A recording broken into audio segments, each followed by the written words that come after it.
Bonjour à toutes et à tous, je suis ravie de vous retrouver dans Smart Éducation, votre magazine hebdomadaire dédié aux nouveaux métiers, nouvelles formations, nouvelles pédagogies, également aux nouvelles technologies de l'éducation.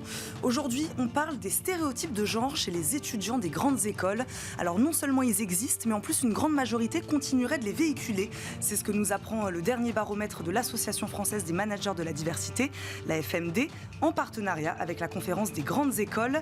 Les femmes seraient plus empathiques, plus à l'écoute, plus sensibles, tandis que les hommes, eux, posséderaient plus de confiance en soi, sauraient mieux gérer leur stress, seraient plus autoritaires. Je vous propose aujourd'hui de décrypter tout ça avec nos deux invités. Laurent Champanet nous accompagne, président de la conférence des grandes écoles, association donc d'établissements de l'enseignement supérieur. Bonjour Laurent Champanet. Bonjour.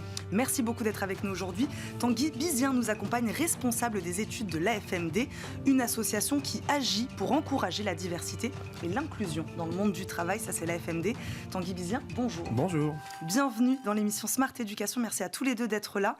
Tanguy Bizien, je vais peut-être vous poser la question à vous. Comment il est né cet angle-là de ce questionnaire, de ce baromètre? Pourquoi la question principale est celle donc de leurs ambitions respectives aux jeunes étudiantes, aux jeunes étudiants? Alors je reviens sur les stéréotypes rapidement, mais on sait qu'il y a un lien entre les stéréotypes et les discriminations. Donc c'est pour ça aussi qu'on essaye de sensibiliser les écoles à cette question-là et qu'on essaye aussi de sensibiliser les employeurs à cette question-là. Ouais. L'angle dans l'ambition a été choisi parce qu'on sait que les stéréotypes vont jouer sur les ambitions des femmes notamment. Et que donc il va y avoir un rapport au pouvoir qui va être plus complexe que celui des hommes. Il va y avoir aussi des difficultés parfois à avoir des postes à responsabilité ou à grimper un tout petit peu. Et en fait, on sait bien que les stéréotypes vont jouer par exemple sur la confiance en soi pour les hommes, alors que les femmes sont renvoyées à des sphères qui sont plus domestiques. Donc on essaye d'alerter là-dessus, et en fait on dit qu'il faut absolument éduquer, proposer des dispositifs. Bon, les grandes écoles le font déjà beaucoup, mais on s'aperçoit quand même qu'il y a une sorte de stabilité des stéréotypes dans le temps. C'est le 3e baromètre, c'est un baromètre qui a lieu tous les 2 ans, et donc à chaque fois ce sont les mêmes stéréotypes qui ressortent, et c'est ça qui nous inquiète un tout petit peu, et donc on essaye d'alerter là-dessus. Ouais, c'est intéressant ce que vous dites, alerter, sensibiliser dès l'enseignement supérieur, parce que je le disais, vous agissez plutôt dans le monde du travail, c'est important d'aller les chercher un peu plus jeunes. Oui, et en fait, le truc, c'est que nous, nos adhérents, il y a beaucoup d'entreprises, mais on a beaucoup d'établissements d'enseignement supérieur. Je veux dire, Sciences Po, l'ESSEC sont chez nous. Donc, on travaille beaucoup déjà avec eux pour mettre en place des dispositifs de sensibilisation. Mais là, ce qui est intéressant, c'est de rentrer à l'intérieur de ces écoles, de capter les étudiants, parce qu'on a quand même un panel de 3500 étudiants et étudiantes qui répondent. Et donc, on s'intéresse aux étudiants en école de management et aux étudiants en études d'ingénieur. Et c'est là qu'on voit un tout petit peu les différences. Et c'est effectivement, on voit en fait des stéréotypes qui non seulement restent stables dans le temps, mais qui ont tendance un tout petit peu à se cristalliser aussi. Et c'est ça qu'on essaye un peu d'adresser. Et en fait, le problématique qui est posée, c'est que les stéréotypes masculins, donc vous l'avez dit, confiance en soi, leadership, autorité, renvoient à des imaginaires qui sont des imaginaires de haute responsabilité. Donc les garçons, en fait, sont mis se projettent dans des imaginaires qui sont en fait professionnalisants. Les femmes, ça va être sensibilisé, écoute, etc. Donc des trucs qui renvoient plutôt à la sphère domestique. Et ça, c'est extrêmement problématique parce que du coup, il va y avoir un impact sur le choix des carrières. Ça va avoir des conséquences, évidemment, sur les orientations sur la représentation de soi, le choix de carrière. Exactement.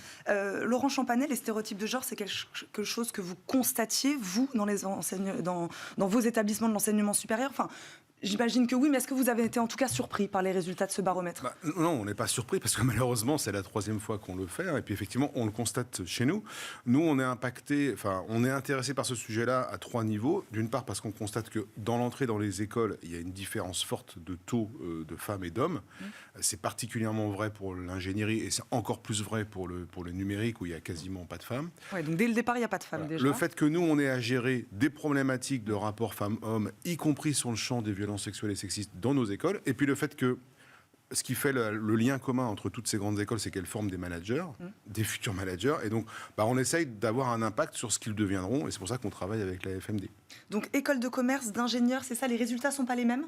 Non, les résultats ne sont pas les mêmes. En fait, il y a des résultats qui sont marqués. Typiquement, on regarde les femmes ingénieurs vont avoir comme ambition aider les autres ou la planète. Ça revient beaucoup plus fortement que pour les écoles de managers où là, on a des résultats qui sont plutôt harmonieux entre les femmes et les hommes et qui concernent plutôt le salaire. Donc, ça ne veut pas dire que les étudiantes ingénieurs n'ont pas envie d'avoir un bon salaire. On sait aussi par d'autres études que les étudiantes et étudiants sont intéressés par avoir des salaires, sont intéressés par le travail, etc.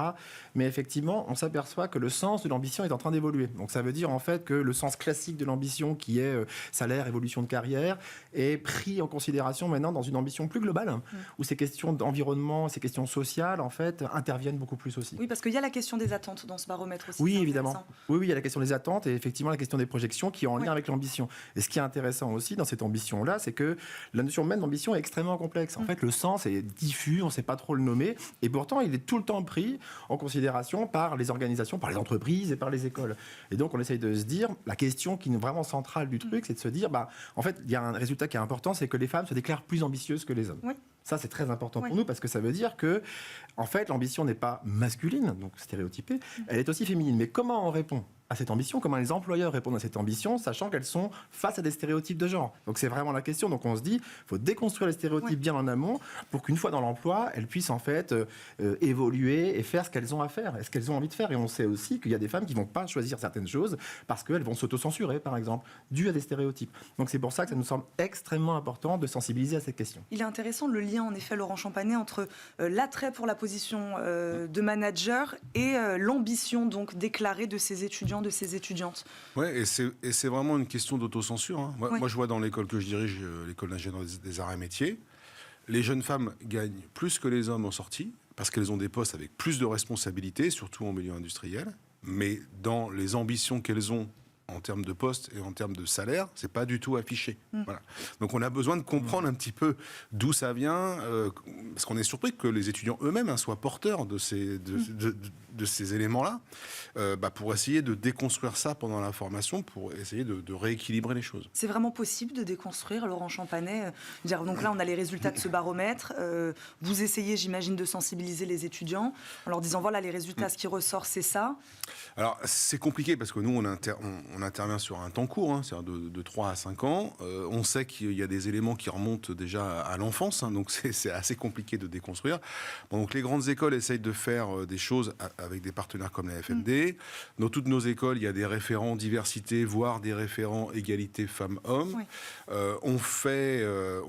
y a 70% des écoles qui ont mis en place un plan égalité femmes-hommes, y compris pour leur personnel, parce qu'on est touché aussi parmi nos personnels. Et aujourd'hui, il y en a 50 en fait, qui font une enquête interne pour voir les effets de ce plan. Donc ça veut dire que à minima, les étudiants sont au courant qu'il y a un problème et que ça existe et qu'il faut le faire changer. Et après, dans un certain nombre d'actions de formation plutôt périphériques à nos formations de base, sur l'accompagnement à l'insertion professionnelle, on travaille ces sujets-là pour effectivement aider les jeunes femmes à déconstruire ces stéréotypes. Tanguy Bizien, ça fait aussi partie de votre rôle, ça, donc fournir des résultats, responsable des études. Voilà, on fait ce baromètre et ensuite on accompagne aussi quelque part ces établissements de l'enseignement supérieur. Voilà, en leur donnant des solutions, des choses qui peuvent être mises en place aussi. Oui, bien sûr, on a des recommandations qu'on fait aux établissements d'enseignement supérieur. Après, on a cette étude tous les 2 ans, mais c'est des gens qu'on croise, qu'on accompagne sans arrêt. On était aux 50 ans de la CGE, on croise aussi des gens comme ça, et c'est un réseau qui est entretenu. Mais effectivement, ces résultats sont importants pour signaler cette permanence dans le temps. Et pour aussi aider les établissements d'enseignement supérieur à mieux faire, et aussi faire le lien entre établissements supérieurs et employeurs. Parce que dans les organisations, dans les entreprises, il y a plein de trucs qui sont mis en place.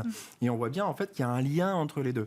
Et après, nous, ce qu'on aimerait, et nous, c'est établissements d'enseignement supérieur et employeurs, mais effectivement, comme vous le disiez, ça remonte à avant. Donc on sait en fait que les stéréotypes sont des éléments de socialisation très jeunes. Et donc, il faut qu'on arrive à avoir un fil qui se tient dans le temps pour qu'on puisse déconstruire au fur et à mesure du temps, parce que les stéréotypes de genre, ils apparaissent pas par magie dans l'enseignement supérieur. Ces étudiants sont pas, vous voyez, c'est pas eux qui les portent. Ça va prendre beaucoup de temps. Oui, ça prend beaucoup de temps, mais je pense qu'il faut pas lâcher. C'est ça le truc, c'est de dire en fait, il faut continuer là-dessus. Et nous, on a identifié typiquement la confiance en soi. Et il faut intégrer les femmes et les hommes dans ces questions-là.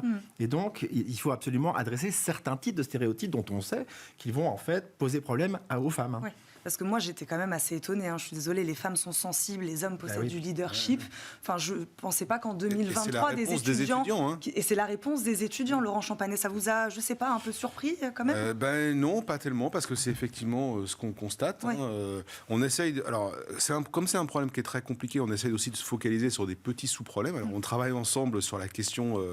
on contribue à l'initiative Femmes numérique, voilà, parce que c'est vraiment un sujet, comme je disais tout à l'heure, où il y a vraiment un gros problème. Et donc, du coup, on essaye de remonter ensemble et d'avoir des actions au niveau du lycée, au niveau du collège. Il y a, par exemple, dans le champ de l'ingénierie, il y a une initiative dont j'ai oublié le oui, nom. C'est pas grave. Voilà, qui existe depuis 15 ans, qui s'appelle Elle bouge. Voilà, j'ai retrouvé. Oui. Voilà, ça bouge très doucement, voilà, malgré le nom, mais comme il vient de le dire, on n'arrête pas et on essaie de remonter toujours plus haut. C'était très centré sur le lycée, maintenant on est remonté sur le collège. C'est très compliqué parce que le collège c'est très morcelé comme système de formation. Et s'il faut aller plus bas, on ira plus bas. Parce qu'aujourd'hui, donc, les conséquences, on en a un peu parlé, c'est que donc, orientation de carrière un peu différente. Donc, c'est ce qui fait qu'aujourd'hui, des femmes occupent peu ou moins, en tout cas, des postes à responsabilité que les hommes. À terme, ce travail de sensibilisation ça va faire qu'on va se rendre compte véritablement dans le monde du travail, dans les entreprises, on va acter ce changement-là. C'est l'idée, c'est l'objectif. Alors en fait, il y a d'abord faire prendre conscience et ensuite agir. Et donc, pour agir, typiquement, nous, on essaie de proposer des solutions. Donc, il y a les éléments de formation, évidemment, mais par exemple, nous, on prône une approche intégrée. Une approche intégrée du genre dans les budgets, approche intégrée dans l'administration, dans les gouvernances, de dire, en fait, prenons en compte les différences entre les femmes et les hommes dans un secteur donné, l'ingénierie, l'informatique, etc. Et essayons de réfléchir en amont à comment, en fait, je vais organiser ma gouvernance, mes budgets et mes programmes, par exemple, académiques. Et donc, là, je vais pouvoir avoir l'impact de la dimension de genre. Et donc, si je l'adresse en amont, alors je peux, en fait, être beaucoup plus inclusif. Donc c'est déjà le cas dans l'environnement. Il y a une approche intégrée environnementale. Nous on dit que ça peut être la même chose du côté du genre. Et donc ça c'est une action qui est vraiment. Et en plus vous avez toutes les parties prenantes qui sont à l'intérieur de cela. Donc en fait vous avez la sensibilisation et l'action. Et donc l'un ne va pas sans l'autre évidemment pour nous. Tous les établissements de l'enseignement supérieur jouent le jeu, Laurent Champanet, peu importe le secteur, voilà, qu'on parle plus ou moins vite. C'est sûr que, comme il vient de le dire, sur notre gouvernance, on fait vraiment attention à avoir un management qui soit assez équilibré en termes de femmes et d'hommes. Mais il y a certains points sur lesquels on bouge assez doucement.